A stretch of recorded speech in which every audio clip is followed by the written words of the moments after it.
अस्सलामुअलैकुम नाजरीन, PSL के 5th एडिशन के शेड्यूल का ऐलान होने के साथ साथ महंगे तरीन प्लेयर्स के नाम भी सामने आ चुके हैं।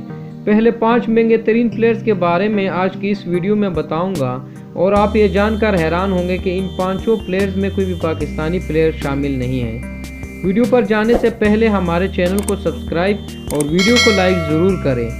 नाजरीन, HBL PSL के 5th एडिशन के शेड्यूल का ऐलान हो चुका है और पहला मैच 20 फरवरी 2020 को लाहौर कलंदर और क्वेटा ग्लेडिएटर्स की टीमों के दरमियान लाहौर के नेशनल स्टेडियम में होगा। नाज़रीन, इस मरतबा पहले 5 महंगे तरीन प्लेयर्स में किसी भी पाकिस्तानी प्लेयर का नाम शामिल नहीं है, लेकिन पाकिस्तान ने एक कामयाबी हासिल की है कि तमाम मैच पाकिस्तान में होंगे। इस बात पर तमाम पाकिस्तानियों को खुश होना चाहिए क्योंकि कई सालों के बाद एक बड़ा इवेंट पाकिस्तान में शुरू होने वाला है।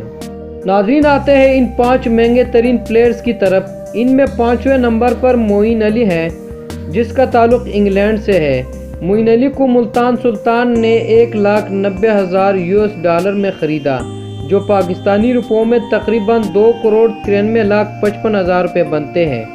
नाज़रीन, चौथे नंबर पर डेल स्टेन है, जिसका ताल्लुक साउथ अफ्रीका से है।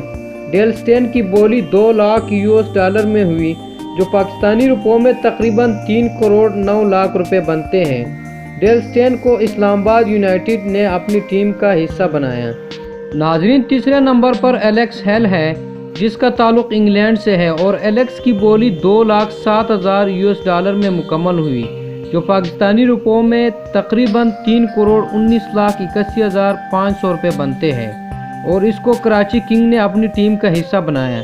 दूसरे नंबर पर कॉलिन मनरो है, जिसका ताल्लुक न्यूजीलैंड से है और इसको इस्लामाबाद यूनाइटेड ने $2,13,000 US में ख़रीदा और इसकी कीमत पाकिस्तानी रुपयों में तकरीबन 3,29,08,500 रुपये बनते हैं। पहले नंबर पर यानी PSL 5th के महंगे तरीन प्लेयर का नाम जेसन रॉय है, जिसका ताल्लुक इंग्लैंड से है। जेसन रॉय को $2,18,000 US की बोली पर क्वेटा ग्लेडिएटर्स की टीम ने ख़रीदा, जो पाकिस्तानी रुपयों में तकरीबन 3,37,44,500 रुपये बनते हैं। नाज़रीन, मेरी आज की वीडियो आप लोगों को कैसे लगी है, अपने कमेंट के ज़रिए राय ज़रूर दीजिए और वीडियो को लाइक करना मत भूलिए। एक नई वीडियो के साथ हाजिर होंगे, उस वक्त के लिए अल्लाह हाफ़िज़।